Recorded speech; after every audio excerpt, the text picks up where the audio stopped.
Tahimik akong nakaupo sa gitna ng reception hall habang pinapanood ang mga bisitang nagtatawanan at nagsasayawan sa ilalim ng mamahaling chandelier.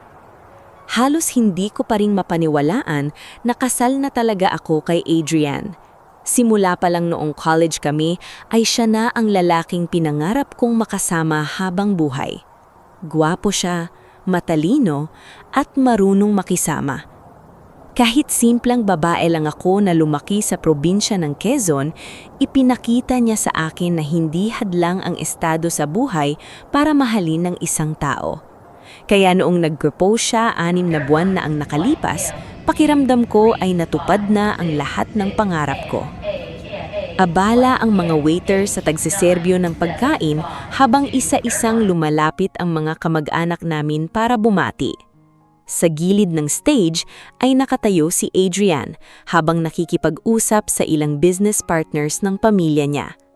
Paminsan-minsan ay sumusulyap siya sa akin at ngumingiti. Tuwing ginagawa niya iyon ay lalo akong kinikilig.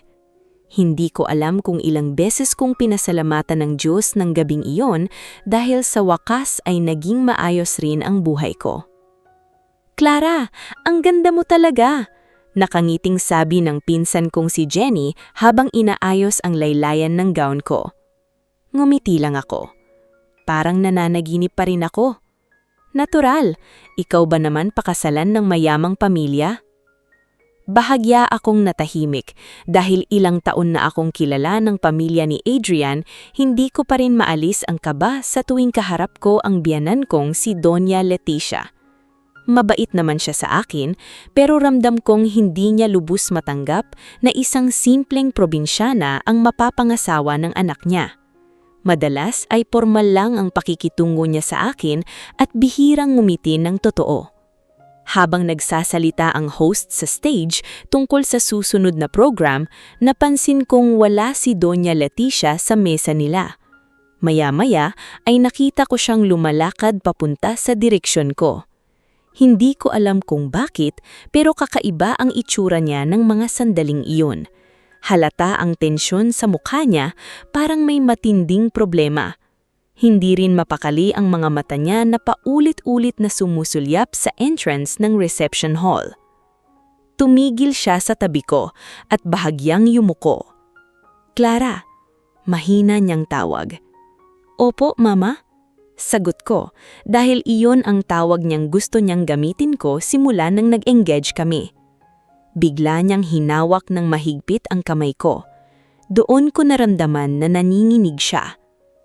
"Huwag kang magulat sa sasabihin ko," bulong niya. Lalo akong kinabahan. "Bakit po?" Lumapit siya sa tenga ko at halos pabulong na sinabi ang mga salitang hindi ko malilimutan habang buhay. "Huwag kang maingay. Magpanggap kang nahihimatay." Parang tumigil ang paligid ko. Hindi agad nag-sink in sa akin ang sinabi niya. Akala ko ay mali lang ang narinig ko. "Ano po?" Nanginginig kong tanong. Pero hindi na siya sumagot agad. Saglit siyang lumingon sa entrance at nakita kong namumutla siya lalo. Noon ko rin napansin na may ilang lalaking kararating lang sa hall. Nakaitim silang coat at seryoso ang mga mukha. Hindi sila mukhang mga bisita sa kasal. "Mamaya ko ipapaliwanag. Basta gawin mo ang sinasabi ko. Ngayon na." Hindi ko alam kung ano ang nangyayari, pero ramdam kong hindi biro ang takot sa mukha niya. Sa dami ng taon naming magkakilala, ngayon ko lang siya nakitang ganun kaseryoso. Humigpit ang hawak niya sa kamay ko na parang nagmamakaawa. "Please, Clara." Mabilis akong napatingin kay Adrian na nasa kabilang dulo ng hall. Nakita kong bigla rin siyang natigil habang nakatingin sa entrance. Nawala ang ngiti niya at tila kinabahan. Doon ako mas lalong natakot. Hindi ko alam kung tama ba ang gagawin ko, pero dahil sa sobrang kalito at kaba, dahan-dahan kong pinikit ang mga mata ko saka bumagsak pabalik sa upuan. "Clara!" Malakas na sigaw ni Jenny. Biglang nagkagulo ang reception hall. Narinig ko ang mga yapag ng mga taong nagsitayuan, may mga babaeng napasigaw, habang ang iba ay lumapit agad sa akin. Anong nangyari? Nahimatay yata ang bride. Tumawag kayo ng doktor. Sa likod ng nakapikit kong mga mata ay nararamdaman ko ang mabilis na tibok ng puso ko. Hindi ko alam kung ano ang mas nakakatakot, ang mga lalaking kararating lang o ang katotohanang mismong biyanan ko ang nag-utos sa akin na magpanggap. Narinig kong mabilis na lumapit si Adrian. "Clara! Babe!" Taranta niyang tawag habang hinahawakan niya ang balikat ko. Pero bago pa niya tuluyang mahawakan ay may narinig akong boses ni Doña Leticia. "Idalhin muna niyo siya sa bridal room. Kailangan niyang magpahinga." May kakaibang diin sa tono niya na parang ayaw niyang manatili ako roon. Maya-maya ay may ilang babaeng umakay sa akin habang nagpapanggap pa rin akong walang malay. Habang dinadala nila ako papunta sa bridal room sa second floor ng hotel, naririnig ko pa rin ang magulong usapan sa baba. At bago tuluyang sumara ang pinto ng bridal room, ay may narinig akong isang lalaking galit na sumigaw mula sa reception hall. Nasaan si Adrian Castillo? Pagkapasok sa bridal room ay agad kong iminulat ng bahagya ang mga mata ko. Nanginginig pa rin ang buong katawan ko habang naririnig ko ang magulong ingay mula sa ibaba ng reception hall. Hindi ko maintindihan kung anong klaseng problema ang biglang sumabog sa mismong araw ng kasal namin. Kanina lamang ay maayos ang lahat. Masaya ang mga bisita, nagtatawanan ng magkabilang pamilya at iniisip kong iyon na ang pinakamasayang gabi ng buhay ko. Pero sa loob lang ng ilang minuto ay parang biglang nagbago ang lahat. "Hayaan niyo muna siyang magpahinga," narinig kong sabi ni Doña Leticia sa mga bridesmaid ko. "Ma, kailangan na siguro siyang dalhin sa ospital," nag-aalalang sabi ni Jenny. "Hindi na kailangan, pagod lang siguro." Ramdam kong pilit niyang pinapakalma ang sitwasyon kahit halata sa boses niya ang kaba. Maya-maya ay isa-isang lumabas ang mga tao sa kwarto hanggang sa tuluyan ng sumara ang pinto. Ilang segundo akong nanahimik bago ako dahan-dahang bumangon mula sa sofa. Nagulat ako nang makitang si Doña Leticia lang pala ang naiwan sa loob. Agad siyang lumapit sa akin. "Tahimik ka lang." "Ano pong nangyayari?" Mahina pero nanginginig kong tanong. "Sino po yung mga lalaki sa baba?" Saglit siyang napapikit na parang hirap na hirap mag-isip ng sasabihin. "May problema si Adrian," mahinang sabi niya. "Anong problema?" Bago pa siya makasagot ay biglang may malakas na sigawan kaming narinig mula sa ibaba. Napatingin kaming pareho sa pinto. "Lumabas ka rito, Adrian!" Galit na sigaw ng lalaki.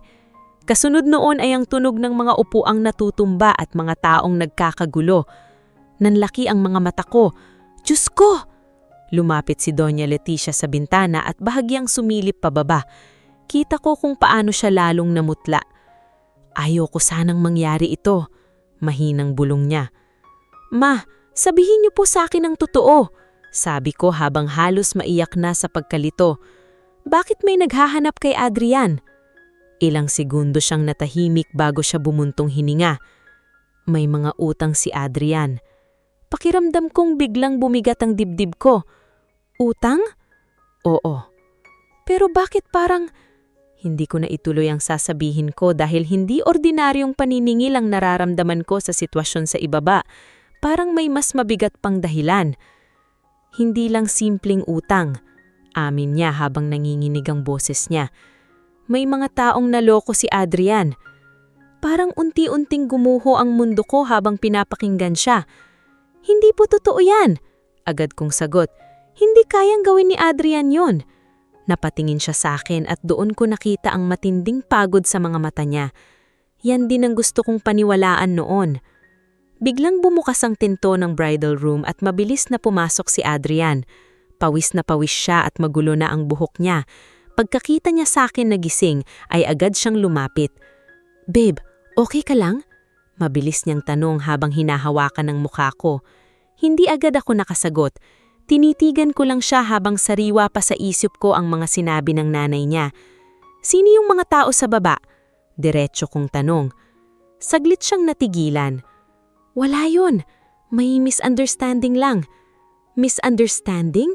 Singit ni Doña Leticia. Hanggang ngayon yan pa rin ang sasabihin mo? Mama, please wag ngayon, madiing sagot ni Adrian. Lalo akong kinabahan sa paraan nilang tiginan ng mag-ina. Parang matagal na nilang pinagtatalunan ng bagay na yon. Adrian, sabihin mo nga sa akin ang totoo? Sabi ko habang ramdam kong unti-unting namumuo ang luha sa mata ko. Bakit may naghahanap sa'yo? Lumapit siya at hinawakan ng magkabilang kamay ko. Clara, makinig ka sa akin. May negosyo akong pinasok noon na nalugi. Yun lang yun. Negosyo? Oo. At gusto lang nilang akong takutin para magbayad agad. Pero bago pa ako makapagsalita ay muli kaming narinig ng malakas na kalabog mula sa ibaba. Kasunod noon ay isang galit na sigaw. Tinakbuhan mo kami, Adrian! Napaatras ako habang si Adrian naman ay napapikit sa inis. Damn it! Mahinang mura siya. Biglang tumunog ang cellphone niya. Nang makita niya kung sino ang tumatawag ay lalo siyang namutla. Bakit? Tanong ni Doña Leticia. Ilang segundo lang siyang tinitigan ng screen bago niya pinatay ang tawag. Adrian, galit nang sabi ng nanay niya. Hindi ito ang tamang oras. Kailan pa naging tamang oras ang pagsisinungaling mo? Pakiramdam ko ay lalo akong nawalan ng hangin habang pinapanood silang dalawa. Hindi ko nakilala ang lalaking nasa harapan ko. Ang lalaking ilang oras pa lang ang nakakalipas ay ipinangako sa altar na poprotektahan ako habang buhay. Clara, mahinang sabi ni Adrian habang sinusubukang lumapit muli sa akin. Maniwala ka sa akin. Pero bago pa siya makadikit ay muling bumukas ang pinto. Isang lalaking nakaitim na coat ang mabilis na pumasok. May sugat siya sa gilid ng noo at halatang galit na galit siya. Pagkakita niya kay Adrian ay halos manginig ang panga niya. Akala mo baka makakatakas ka, madiin niyang sabi.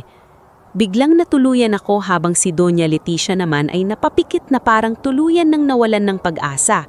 At sa unang pagkakataon simula nang nakilala ko si Adrian, nakita ko ang takot sa mga mata niya.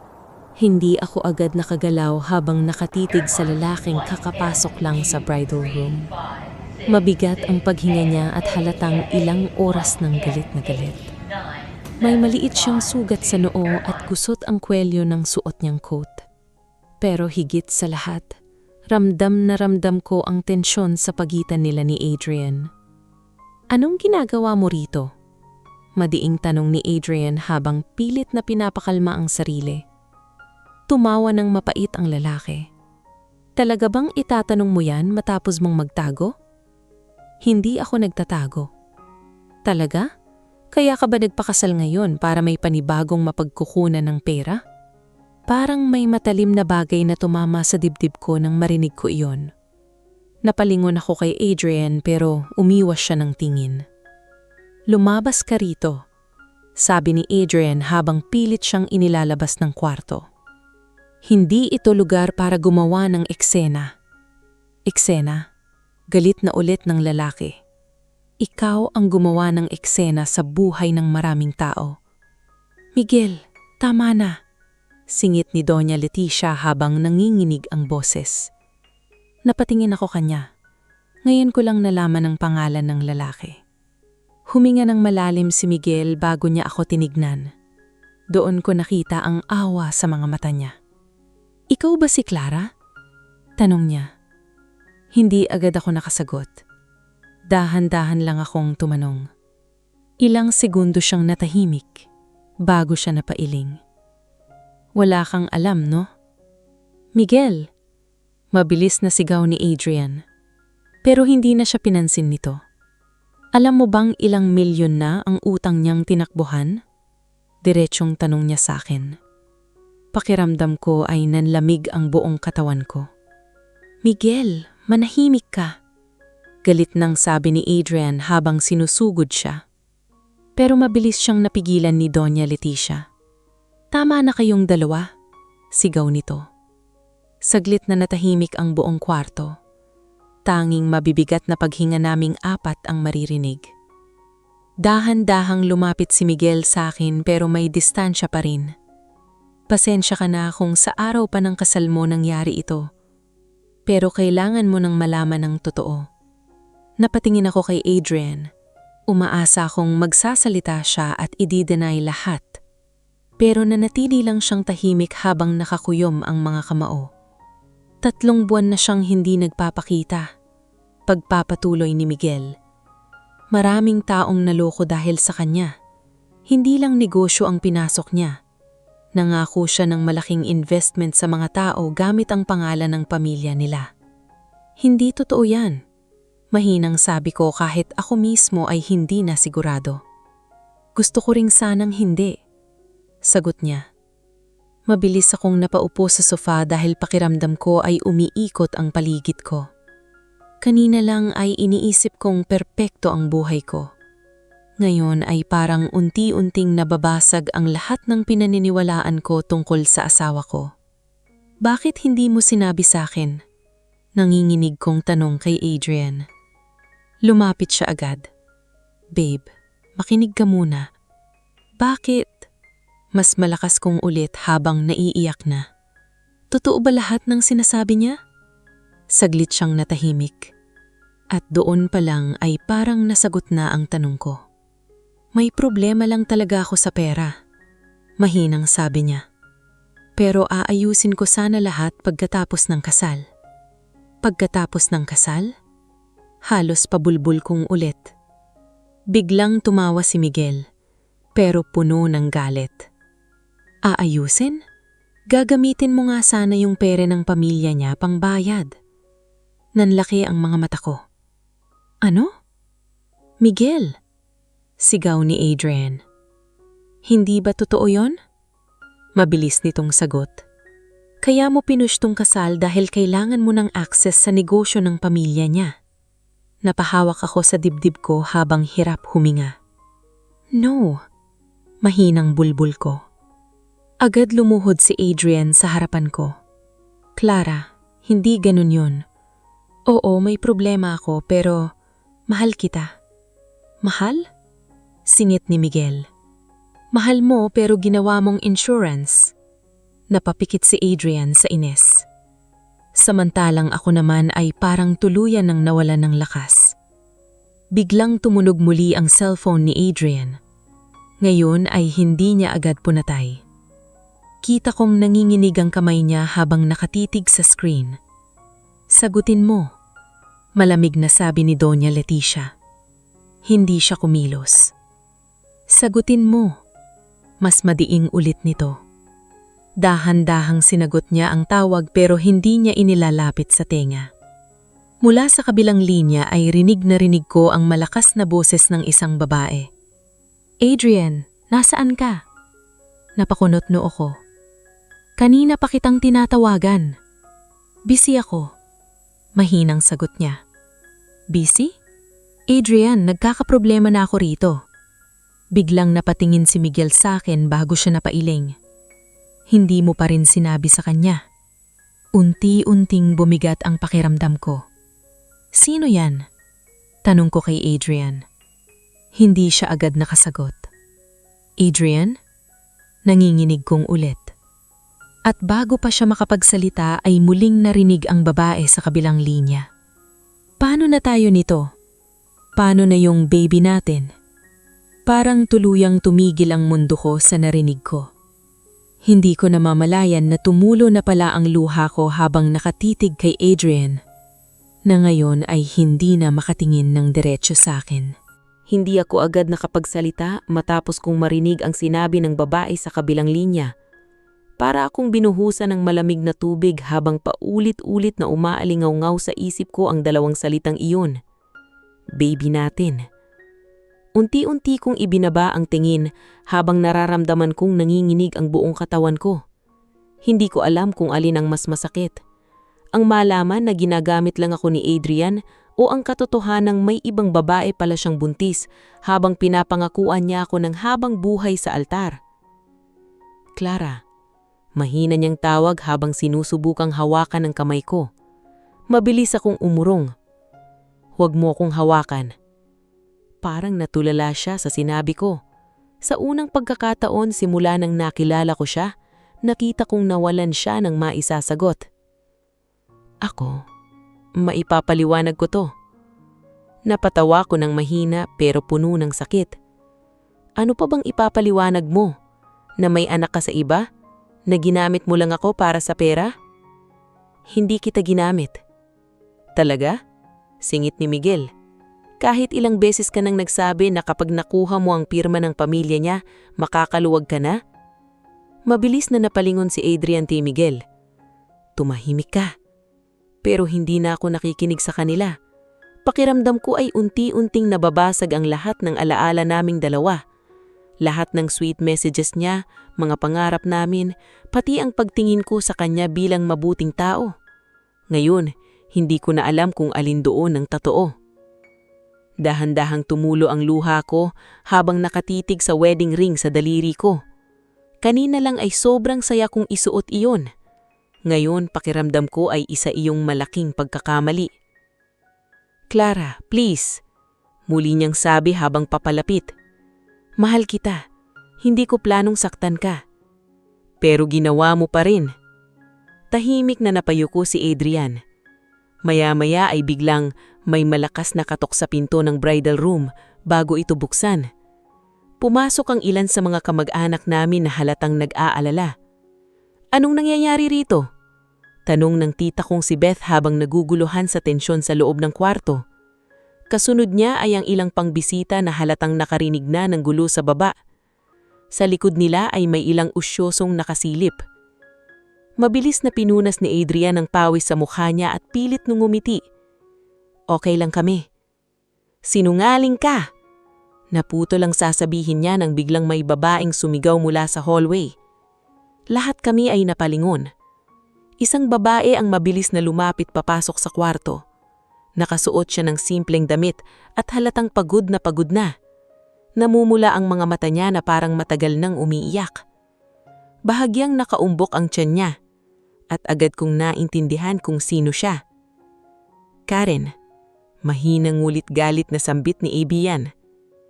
Napatingin sa akin ang babae at bakas sa mukha niyang awa. Ikaw si Clara? Naninginig niyang tanong. Hindi ako nakapagsalita agad. Tumanggo lang ako habang pakiramdam ko ay lalong akong pinipiga ng sakit. Lumapit si Adrian sa kanya. Bakit ka nandito? Bakit? Halos matawa ito habang umiiyak. Ikaw pa talaga ang may ganang magtanong. Karen, hindi ito ang tamang oras. Kailan pa naging tamang oras ang pagsisinungaling mo? Sagot niya habang tumutulo ang luha. Unti-unting natahimik ang buong paligid. Maging ang mga kamag-anak namin na nakikiusyoso ay hindi makapagsalita. Huminga ng malalim si Karen bago niya akong tinignan. Pasensya ka na, mahina niyang sabi sa akin. Hindi ko alam na matutuloy pa rin ang kasal. Parang may mabigat na bagay na dumagan sa dibdib ko. Anong ibig mong sabihin? Tanong ko. Napatingin siya kay Adrian bago muling bumalik ang tingin niya sa akin. Sinabi niya sa akin na mahal niya ako. Nangako siyang pakakasalan niya ako pagkatapos niyang maayos ang problema niya sa pera. Napapikit ako habang pilit pinipigilan ng pag-iyak. Karen, tama na. Madiin na sabi ni Adrian. Pero tila napuno na ang babae. Hindi, tama na ang pagsisinungaling mo. Sigaw niya. Ilang buwan mong pinaaasa ako habang buntis ako sa anak mo. Nagkagulo ang mga tao sa paligid. May ilang napahawak sa bibig habang ang iba'y napabulbol. Narinig kong napamura ng mahina ang tita ko habang si Doña Leticia naman ay napaupo sa sofa na parang nawalan ng lakas. Ano bang ginawa mo? Mahina nitong sabi sa anak. Pero tila wala ng kontrol si Karen. Mabilis niyang binuksan ang bag niya at inilabas ang cellphone. Kung ayaw mong umamin, ako ang magsasabi ng totoo. May ilang larawang ipinakita siya sa mga tao. Mga larawan nilang dalawa ni Adrian habang magkayakap sa kondo. May mga screenshots din ng mensahe nito. Pagkatapos ng kasal, makukuha na natin ang kailangan natin. Konting tiis na lang. Kapag naayos na ang pera, tayo rin ang magkakatuluyan. Pakiramdam ko ay unti-unti nang nawawala ng lakas ko habang naririnig ang pagbabasa ng mga mensahe. Lahat ng tao sa loob ng kwarto ay nakatingin na ngayon kay Adrian na tila wala ng lusot. At sa wakas, matapos ang mahabang katahimikan, dahan-dahang siyang napayuko. Walang direktang pag-aanin, pero sapat na ang katahimikan niyang iyon para maintindihan ng lahat ang katotohanan. Parang nabingi ako matapos ang mahabang katahimikan sa loob ng bridal room. Kahit maraming tao ang naroon, kahit may mga bulungan at hikbi akong naririnig, pakiramdam ko ay mag-isa lang ako habang nakatitig kay Adrian na hanggang ngayon ay hindi pa rin makatingin ng diretso sa akin. Unti-unti kong hinubad ang wedding ring sa daliri ko habang nanginginig ang kamay ko. Clara, mahinang niyang tawag. Pero hindi ko siya sinagot agad. Tinitigan ko lang ang singsing na ilang oras ko palang suot pero pakiramdam ko ay napakabigat na nito ngayon. Lahat ba ng sinabi nila totoo? Mahinahon kong tanong kahit hirap na hirap akong pigilan ng luha ko. Tahimik lang si Adrian. Sumagot ka! Madaing sabi ni Doña Leticia habang umiiyak na rin. Kahit ngayon lang magsabi ka ng totoo.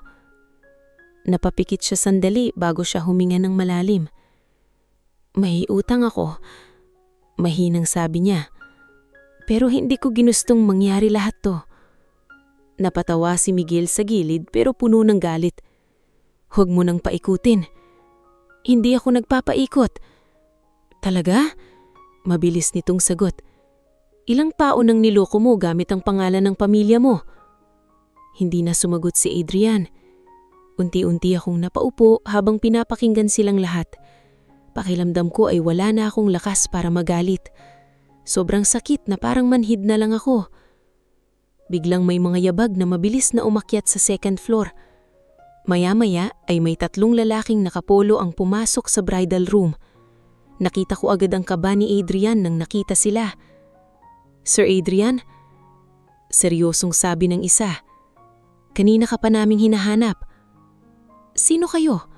Tanong ng tita kong si Beth. Naglabas ng ID ang lalaki. Taga-lending company po kami. Bigla nang nagkatiginan ng mga tao sa loob ng kwarto.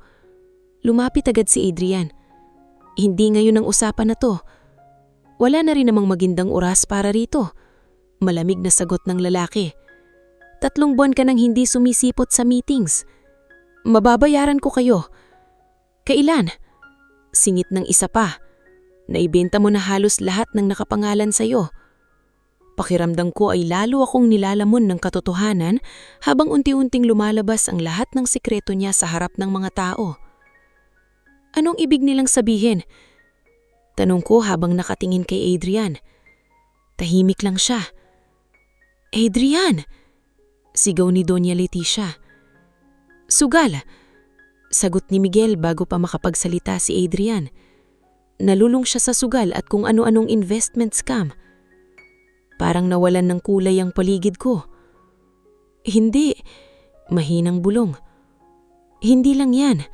Dagdag pa ng lalaki mula sa lending company. Ginamit pa niya ang pangalan ng kumpanya ng pamilya niyo para makahikayat ng investors. Nang laki ang mga mata ko.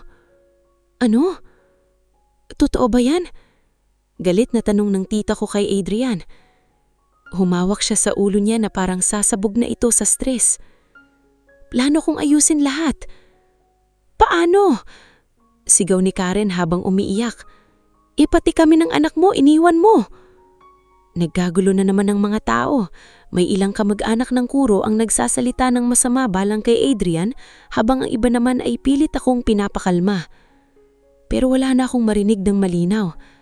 Taming tibok na lang ng puso ko ang naririnig habang nakatitig sa lalaking pinakasalan ko. Hindi ko alam kung kailan nagsimulang tumulong tuloy-tuloy ang luha ko. Biglang napahawak sa dibdib si Doña Leticia. Mama, mabilis na sabi ni Adrian. Napansin kong namumutla na ang biyanan ko at nanginginig ang kamay. Tubig! Bilisan niyo! Sigaw ng isa sa mga kamag-anak. Nagkagulo muli sa loob ng kwarto. Mabilis na may kumuha ng tubig habang ang iba naman ay tumatawag na ng doktor ng hotel. Pero hindi pa rin bumubuti ang lagay ni Doña Leticia. Hindi ako makahinga. Mahinang sabi habang nakahawak sa dibdib. "Mama, please!" Naninginig na sabi ni Adrian. Sa unang pagkakataon ngayong gabing yun, nakita kong parang batang takot na takot siya. Mabilis na dumating ang medik ng hotel at sinuri si Doña Leticia. Kailangan na po siyang dalhin sa ospital, sabi nito. Agad nagtulungan ng ilang tao para maihatid siya palabas ng bridal room. Habang inilalabas siya sa hallway, napahanto siyang sandali at tumingin sa akin. Punong-puno ng lungkot ng mga mata niya. "Cla!" Mahinang tawag. Lumapit ako agad. "Pasensya ka na," nanginginig niyang sabi habang umiiyak. "Ayaw kong masira buhay mo." At sa unang pagkakataon simula nang nagsimula ang gabing yun, nakita kong parang hindi pala galit ang biyanan ko sa akin. Pagod na pagod lang pala siyang iligtas ang anak niya sa sarili niyang pagkasira. Habang pinapanood kong inilalabas siya papunta sa elevator, bigla kong naramdaman ng matinding awa sa kanya. Pero kasabay noon ay ang unti-unting pagguho ng lahat ng natitira kong pagmamahal kay Adrian. Tahimik akong nakaupo sa hallway ng ospital habang nakatitig sa malamig na puting sahig. Halos mag-aalas 12 na ng gabi, pero pakiramdam ko ay parang ilang araw nang nangyayari ang lahat. Ang suot kong wedding gown ay gusot na at may bahid na ng make-up at luha. Kanina lang ay iniisip kong magsisimula na ako ng bagong buhay bilang asawa ni Adrian. Ngayon, nasa ospital ko, habang ang biyenan kong halos hindi ko maintindihan noon ay nakaratay sa emergency room dahil sa sobrang stress. Sa kabilang dulo ng hallway ay naroon si Adrian. Nakaupo siya mag-isa habang nakayuko at magulo ang buhok. Hindi niya ako nilalapitan simula nang makarating kami rito. Marahil alam niyang wala na siyang karapatang magsalita pa sa akin. Maya-maya ay bumukas ang pinto ng emergency room at lumabas ang doktor. "Okay na po siya," sabi nito. "Tumaas lang po ang blood pressure dahil sa matinding stress." Halos sabay kaming nakahinga ng maluwag ni Adrian. "Pwede niyo na siyang makita pero wag niyo pong bibiglain." Agad tumayo si Adrian pero bago pa siya makalapit sa pinto ay napatingin sa kanya ang doktor. "Isa lang muna." Tahimik na napahinto si Adrian. Hindi ko alam kung bakit pero ako ang tinuro ni Doña Leticia mula sa loob ng kwarto nang makita niya kami sa salamin ng pinto. "Ipasok mo si Clara," mahina niyang sabi. Saglit akong nagulat pero dahan-dahan akong tumayo at pumasok sa loob. Mahina ang ilaw sa kwarto at nakakabit pa rin ng dextrose sa kamay niya. Mukhang mas matanda ngayon kumpara kanina sa reception, halatang pagod na siya sa lahat ng nangyari. Lumapit ako sa higaan niya. "Mama?" Mahina akong tawag. Ngumiti siya ng pilit bago niya hinawakan ang kamay ko. "Pasensya ka na talaga," nanginginig ang sabi. "Hindi mo deserve lahat ng nangyari na yung gabi." Hindi agad ako nakapagsalita. Sa totoo lang, galit ako. Nasasaktan, nalilito. Pero habang nakikita ko ang lagay niya mayon, parang hindi ko kayang sisihin siya. "Matagal niyo na bang alam po?" Tanong ko. Dahan-dahan siyang napapikit bago tumanggo. "Hindi lahat, pero alam kong may problema si Adrian." Tahimik lang akong nakinig habang unti-unti siyang nagsasalita. "Hindi ganyan si Adrian noon," mahina niyang sabi habang nakatingin sa kisame. "Mabait siyang bata nung maliit pa, masipag, responsable. Pero simula nang mamatay ang ama niya, nagbago siya." Napakunot noo ako. "Bakit po?" "Nasubrahan siya sa luho at yabang." Napabuntong hininga siya. "Lahat kasi ibinibigay ng daddy niya. Kapag may gusto siya, nakukuha agad. Hanggang sa nasanay siyang kaya niyang bilhin lahat." Tahimik akong napaupo sa tabi niya. Una, simpleng negosyo lang ang pinapasok niya. Pero nang magsimula siyang matalo sa sugal, doon na nagsunod-sunod. Nalaklakin ng bahagla ang mga mata ko. "Sugal?" Tumanggo siya habang tila nahihiya. Akala ko face lang. Lagi niyang akong pinangangakuan na titigil na siya. Napaluha siya. Pero habang tumatagal, lalo siyang nalulubog. Unti-unti kong naalala ang ilang pagkakataong nawawala si Adrian ng ilang araw dahil daw sa business trips. Mga tawag niya sa gabi na palaging nagmamadali. Mga pagkakataong tila lagi siyang problemado kahit pilit na nakangiti sa akin. Ngayon, saka ko lang naiintindihan lahat. Hindi lang utang ang problema niya, dagdag ni Doña Leticia. Maging ilang shares ng kumpanya, isinangla niya. Napahawak ako sa noo ko habang pakiramdam ko ay lalo akong hinihila pababa ng mga katotohanang nalalaman ko. Bakit hindi niya po siya pinigilan? Tahimik siyang natawa pero puno ng lungkot. Sinubukan ko. Tingin siya sa akin. Pero habang tumatanda siya, lalo siyang hindi nakikinig at ako, natakot akong tuluyang mawala sa akin. Bigla akong natahimik. Ngayon ko lang napagtanto na kahit gaano kalaki ang pagkakamali ni Adrian, isa pa rin siyang anak sa paningin ng nanay niya. Alam niyo po bang tungkol kay Karen? Tanong ko matapos ang ilang sandali. Dahan-dahan siyang tumango. Last month ko lang nalaman. Pero hinayaan niyo pa rin matuloy yung kasal? Napapikit siya habang tumutulo ang luha. Akala ko maaayos pa niya lahat. Nanginginig ang boses niya. Akala ko kapag nagkaroon na siya ng pamilya, matatakot siyang mawala ang lahat.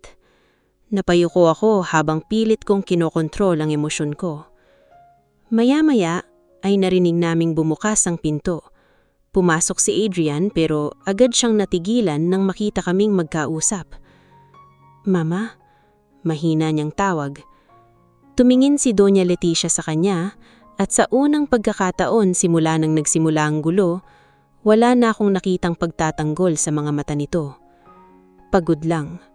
Sobrang pagod. Hanggang kailan ka magsisinungaling? Mahinam niyang tanong. Tahimik nang napayuko si Adrian. Mama, inaayos ko naman. Hindi mo na maaayos sa salita lang. Putol niya. Ilang segundo siyang natahimik bago muling sumalita. May mga tao nang naghahanap sa'yo. May mga kasong gustong isampa. Napaluha siya ng lalo. Hindi lang buhay mo ang sinisira mo ngayon. Tahimik lang si Adrian habang nakatayo sa gilid ng pinto. At habang pinapanood ko siya, unti-unti kong nararamdaman na parang hindi ko na talaga kilala ang lalaking pinakasalan ko, ilang oras pa lang ang nakalilipas.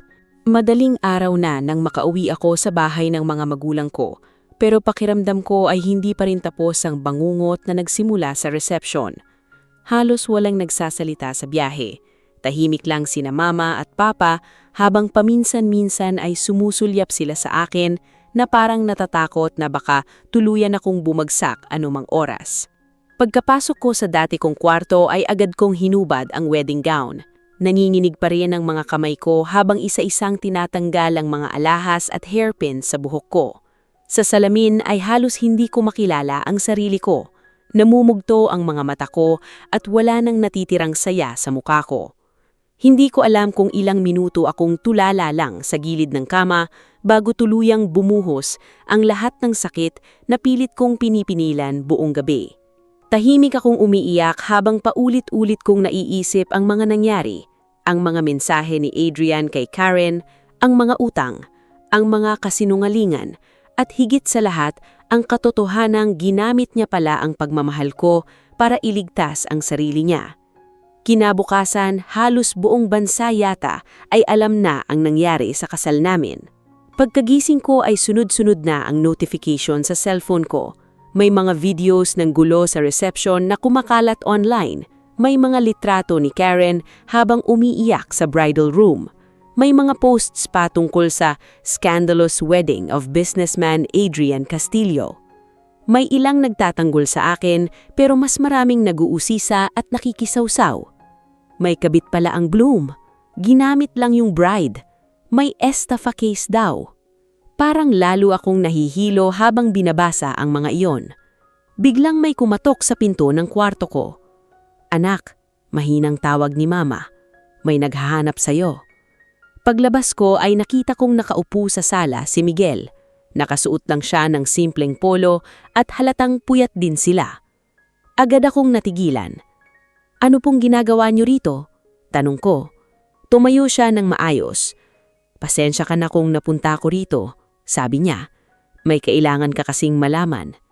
Tahimik lang akong naupo sa tapat niya habang si Mama naman ay tahimik na lumabas para bigyan kami ng privacy. "Ano pa bang bagong problema?" pagod kong tanong. Huminga ng malalim si Miguel bago inilabag ang ilang folder sa mesa. "Mas malala kaysa iniisip mo." Napakunot-nuot ako habang tinitignan ang mga papeles. "Anong mga yan?" "Mga transaksyon ni Adrian." Biglang bumigat ang dibdib ko. "Bakit mo pinapakita sa akin to?" "Dahil ginagamit niya ang pangalan mo." Parang may malamig na tubig na bumuhos sa buong katawan ko. "Ano?" Binuksan niya ang isang folder at may ilang dokumentong inilabas. Nakita ko agad ang pangalan ko sa ilang papeles. May mga pirma, may mga bank records, at may ilang authorization letters na hindi ko naman maalalang pinirmahan ko. "Hindi ako pumirma ng mga yan," mabilis kong sabi habang nanginginig. Yun nga ang problema. May mga forged signatures. Pakiramdam ko ay lalo akong nawalan ng hangin. Hindi niya gagawin yan. Pero kahit sinasabi ko iyon, unti-unti ko nang alam ang sagot.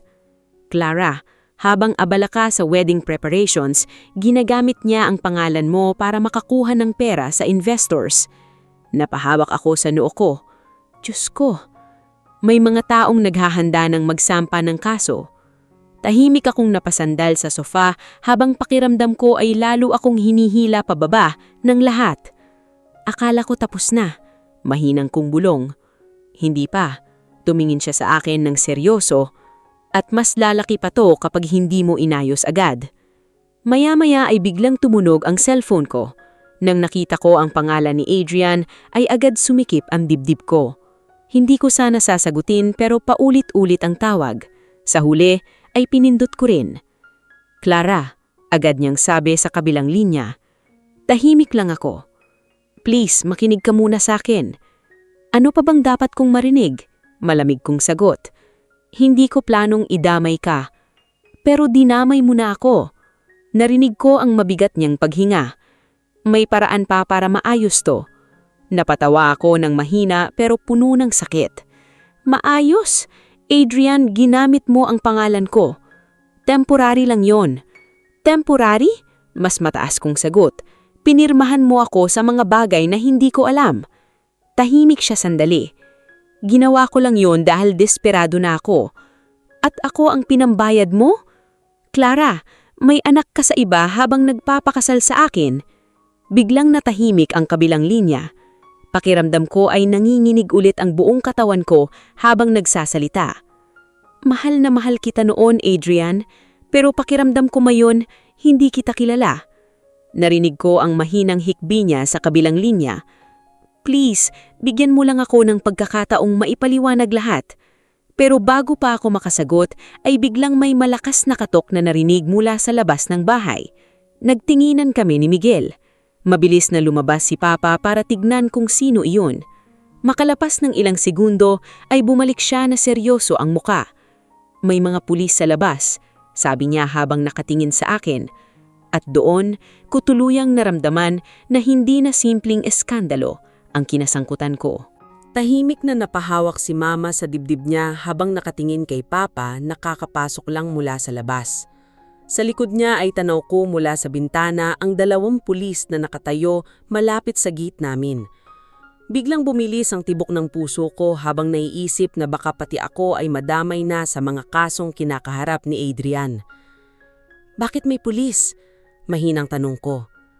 Lumapit agad si Miguel at mahina ang nagsalita. "Kalma lang, posibleng kailangan ka lang nilang kausapin." Pero kahit sabihin pa niyang kumalma ako, hindi ko mapigilan ang kaba.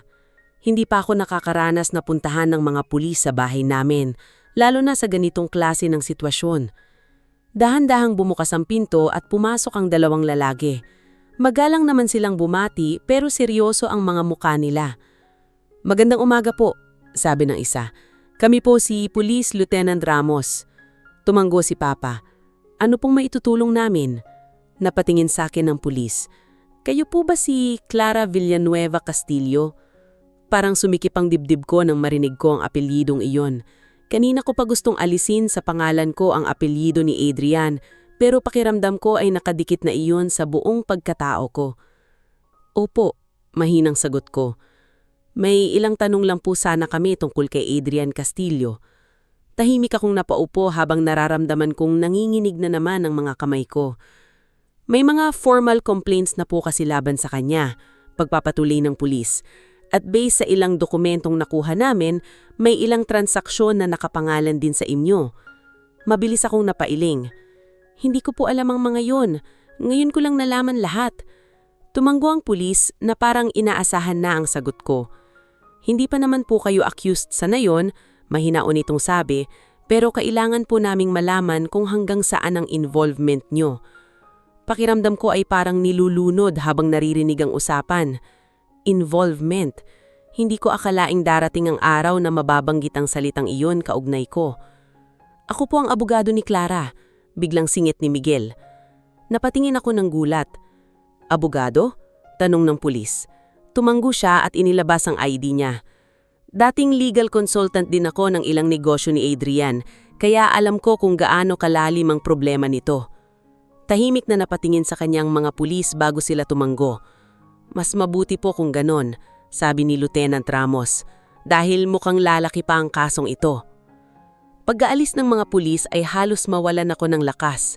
Napaupo ako sa sofa abang hawak ang noo ko. Hindi ko na alam ang gagawin ko, mahinang sabi ko. Lumapit si Mama at hinaplos ang buhok ko. Anak, hindi mo kasalanan to. Pero nadamay tayo. Sagot ko habang umiiyak. Pati pangalan natin. Tahimik lang si Papa habang nakatingin sa malayo. Alam kong nasasaktan din siya. Lumaki akong simpleng babae lang sa probinsya at itinuro sa akin na mahalaga ang malinis na pangalan. Ngayon, pakiramdam ko ay para kaming pinahiya sa buong mundo. Maya-maya ay muling tumunog ang cellphone ko. Akala ko si Adrian na naman, pero nang nakita ko ang pangalan sa screen ay agad akong natigilan. Doña Leticia. Nagkatinginan kami ni Miguel bago ko dahan-dahang sinagot ang tawag. Hello? Mahinang sabi ko. Clara?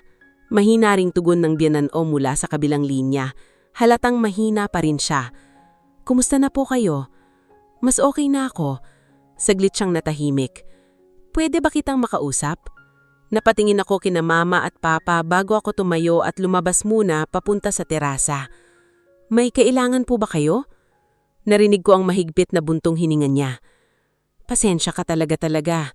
Alam kong paulit-ulit pero hindi ko na alam kung paano babawi sa lahat. Tahimik lang akong nakinig. May gusto sana akong sabihin sa iyo tungkol kay Adrian. Unti-unti akong napaigpit sa hawak ng cellphone. Ano po yun? Hindi pa tapos ang problema niya. Parang lalo akong kinabahan.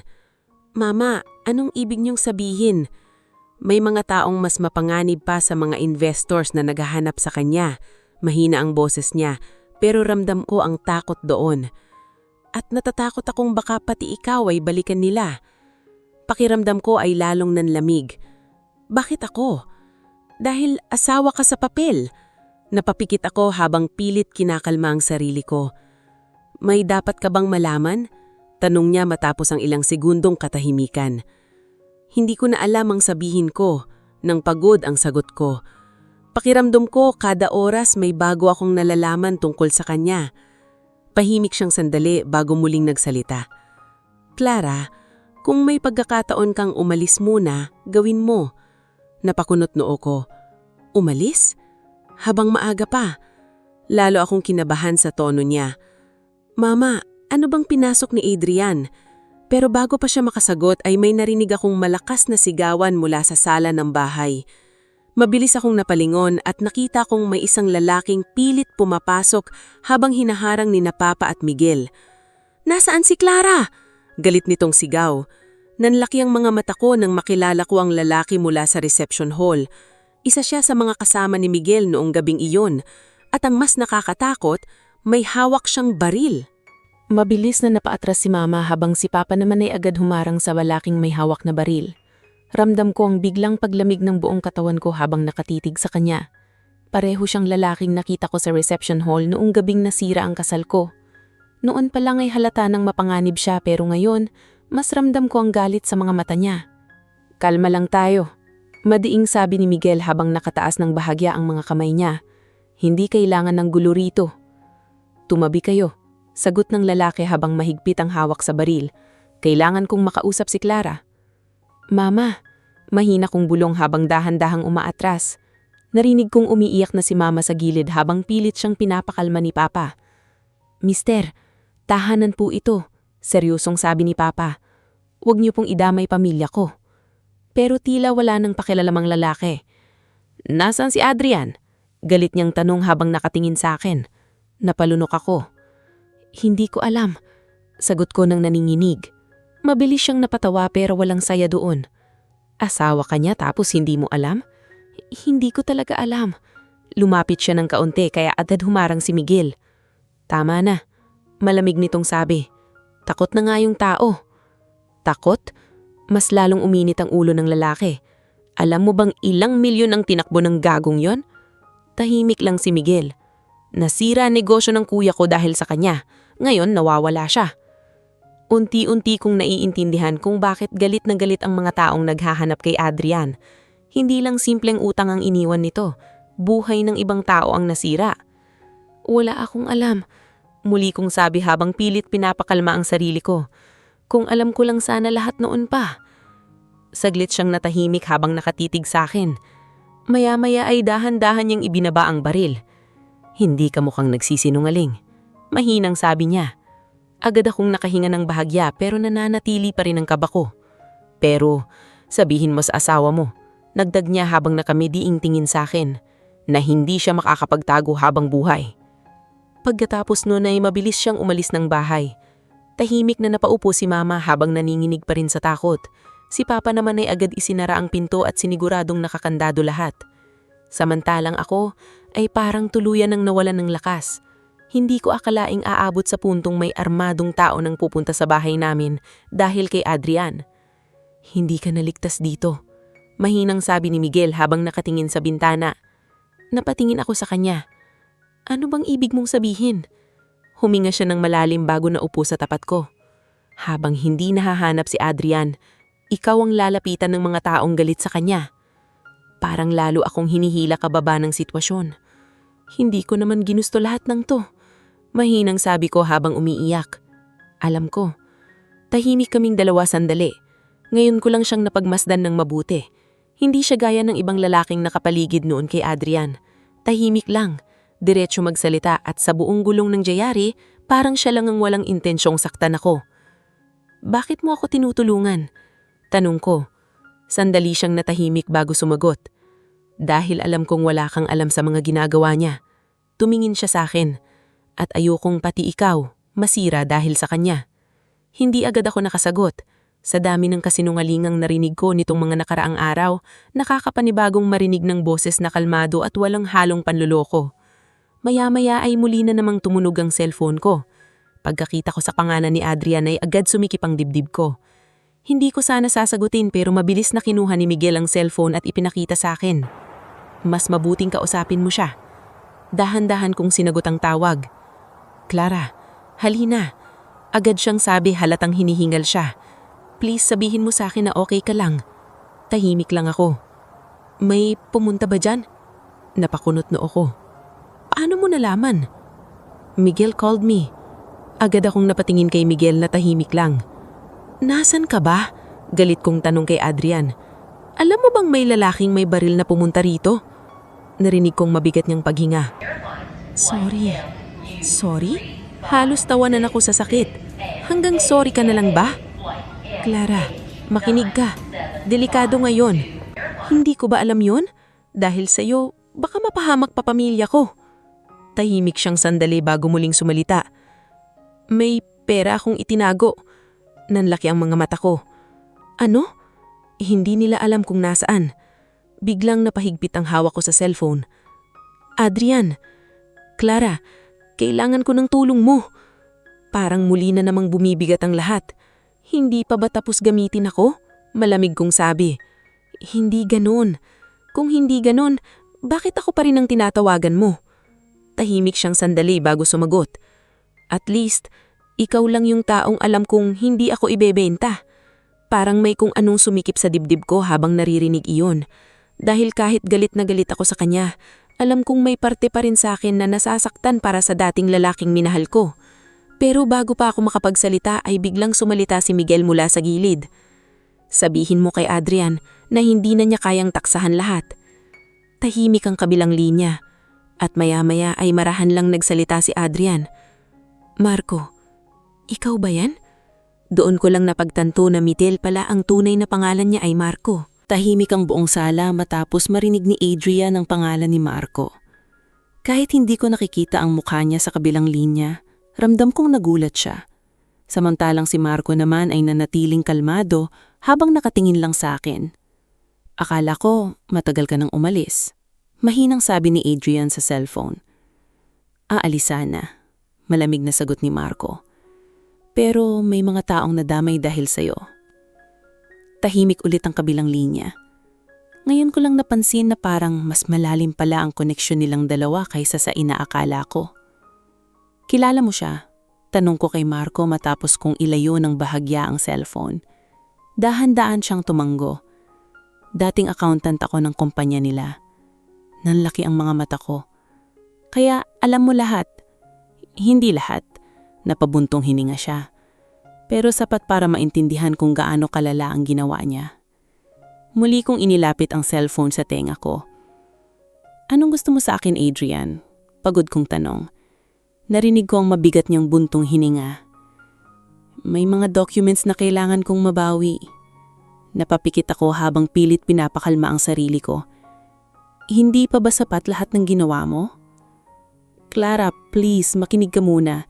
Kapag nakuha ng mga investors yung mga papeles na yun, tuluyan na akong makukulong.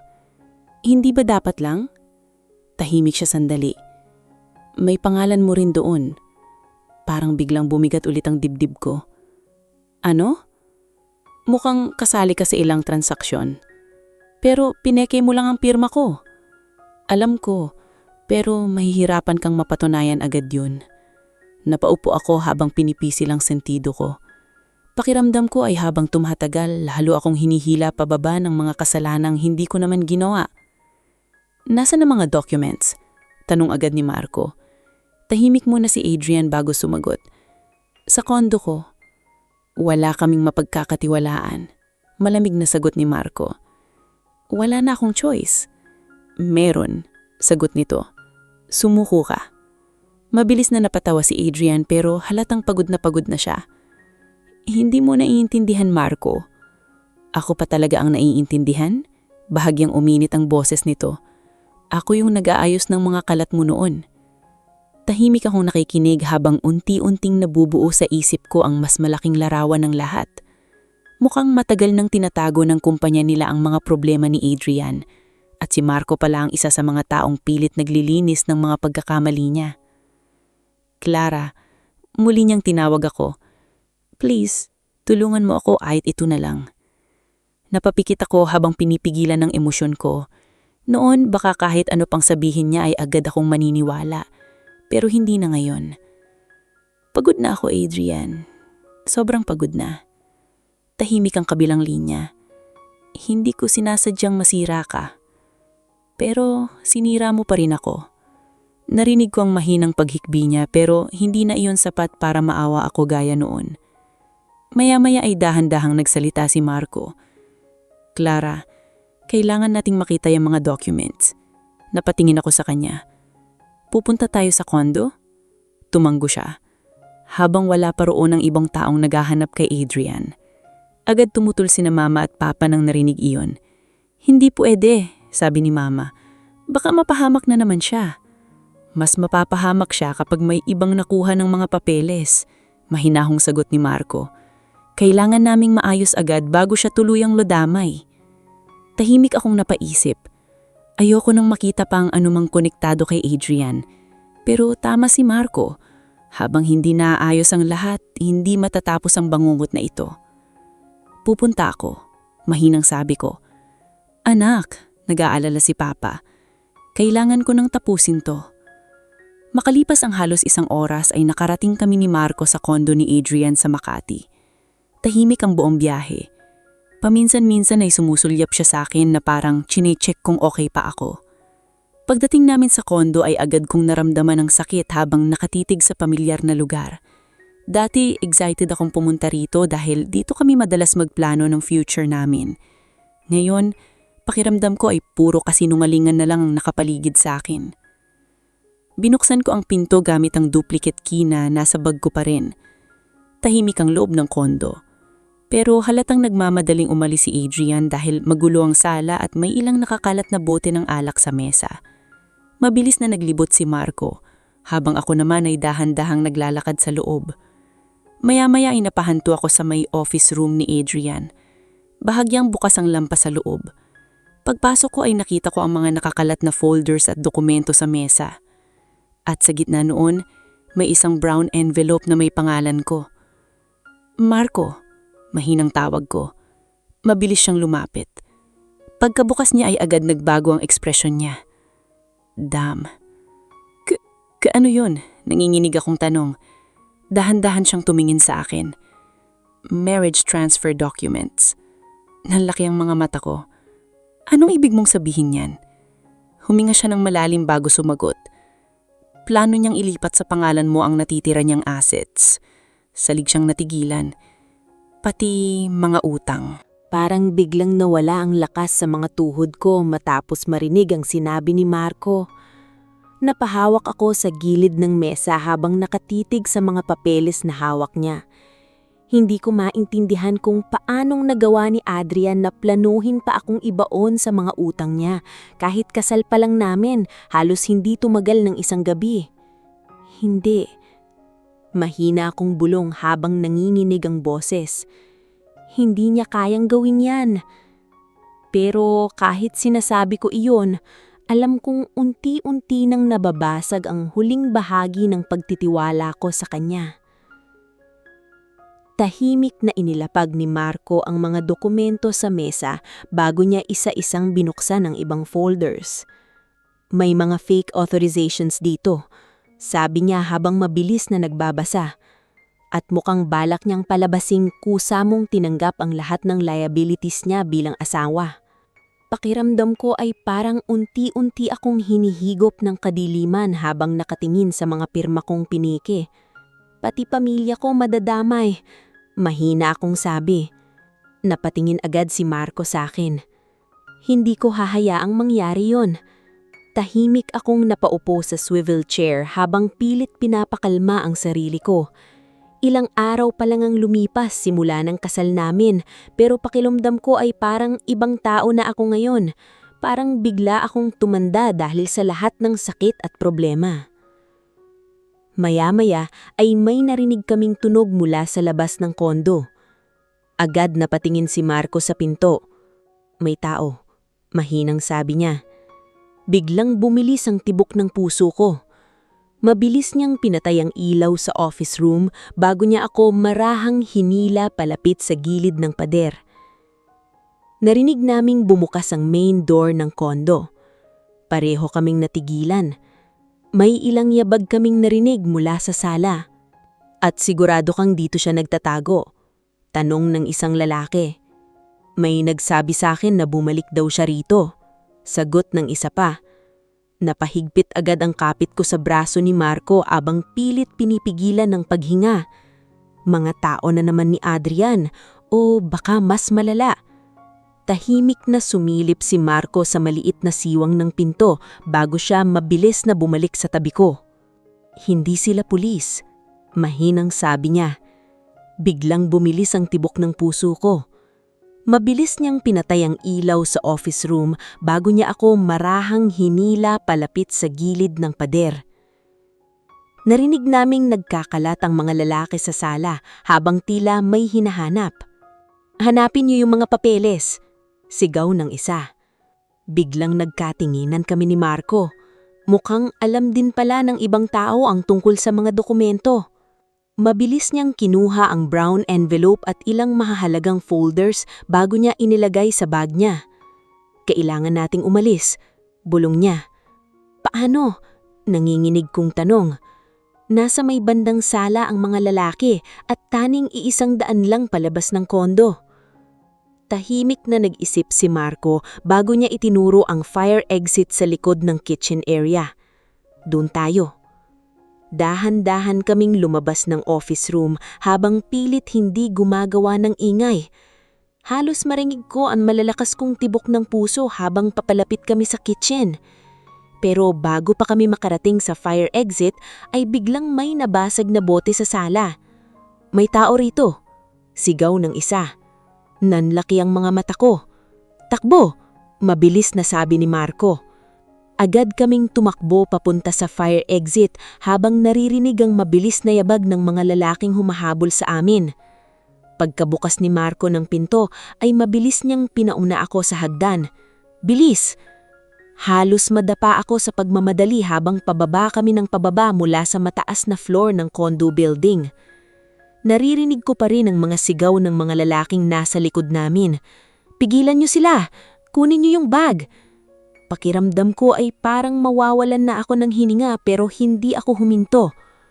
Pagdating namin sa parking area ay mabilis na akong isinakay ni Marco sa kotse niya.